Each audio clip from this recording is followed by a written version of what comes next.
So question 14. When you're dealing with recurring decimals, you're often asked to show that they are a certain fraction or write it in its simplest form, like we are here. But we're not ever asked to add them normally, but they like to put a twist on things. So don't let it throw you.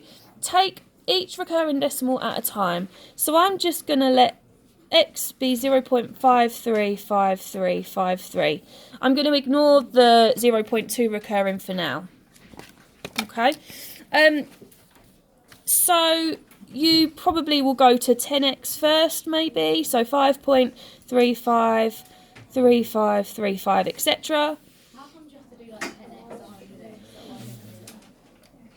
Hold on a second then, make sure everyone's listening.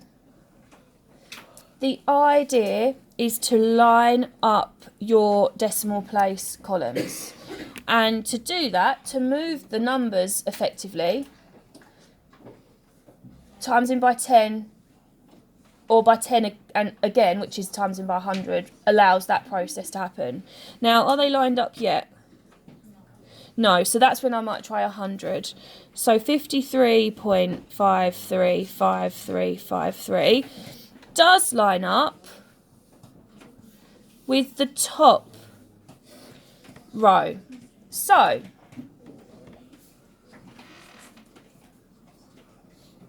when you've managed to get them lining up,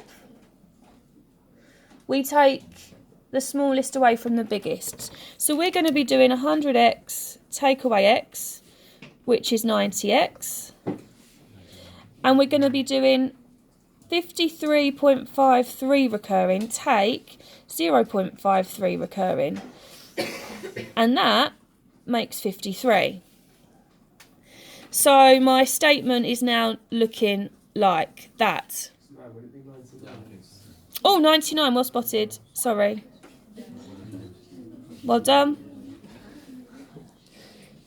So x is 53 over 99.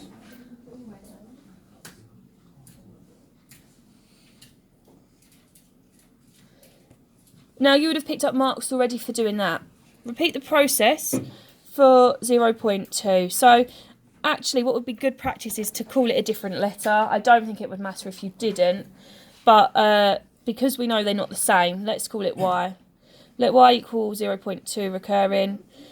If we do 10y, we have 2.2 recurring. Already they're lined up, which is good. So if we do 10y take away y, we have 9y. If we do 2.2 recurring take 0.2 recurring, we have 2. So y is 2 over 9. So I've worked out both of my fractions. You now, don't forget, need to add them. So to add your fractions, you need to stop talking, please.